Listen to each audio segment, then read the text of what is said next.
हर सच आप तक।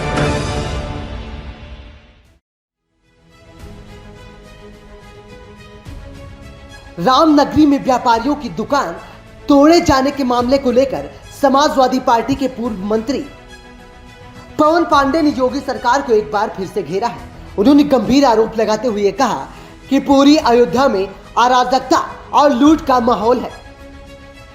यहां के व्यापारी त्रस्त है। जब 2022 का चुनाव था तो वही भाजपा के डिप्टी सीएम चुनाव से पहले अयोध्या में व्यापारियों से वादा करके गए थे कि अयोध्या में किसी की दुकान नहीं तोड़ी जाएगी, किसी दुकान का नुकसान नहीं होगा। और आज वो पता नहीं कहां है।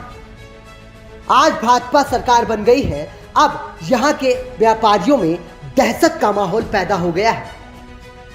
उन्होंने कहा कि हनुमानगढ़ी के पास जो 250 से 300 सालों से लड्डू का प्रसाद के कारोबार करते थे, आज वो भुखमरी के कगार पर है। उनके बच्चों की फीस कहां से जाएगी, जिसकी चिंता भारतीय जनता पार्टी को नहीं है। इनकी सरकार सिर्फ राम के नाम पर लूट मचा रही है, राम के नाम पर व्यवसाय कर रहे हैं, जिसका पहले भी हमने विरोध किया था और आज भी करता हूं। उन्होंने कहा कि एक तरह से अयोध्या के व्यापारियों और आम जनता के हाथ में कटोरा देने का ठेका भाजपा ने लिया है और वह उसे पूरा कर रहे हैं। पूरी अयोध्या में अराजकता है, लूट है। भारतीय जनता पार्टी और योगी आदित्यनाथ जी की सरकार पूरी अराजकता और लूट का माहौल अयोध्या में बनाए हुए हैं। व्यापारी त्रस्त हैं।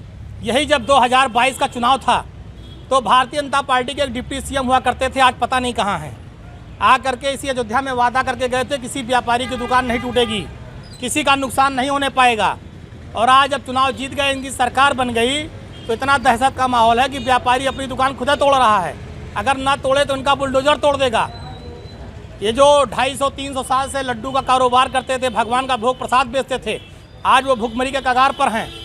उनके बच्चों की फीस कहाँ से जाएगी, इसकी चिंता भारतीय जनता पार्टी को नहीं है।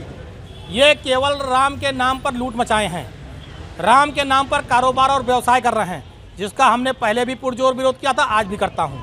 हम चौड़ीकरण के खिलाफ नहीं हैं। सड़क चौड़ी होनी चाहिए, सड़कें अच्छी होनी चाहिए, लेकिन किसी के मकान दुकान को अगर आप हटा रहे हैं तो उसे आप उचित मुआवजा दीजिए।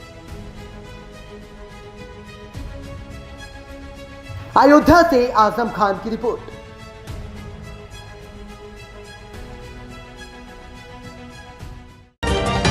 हर सच आप तक।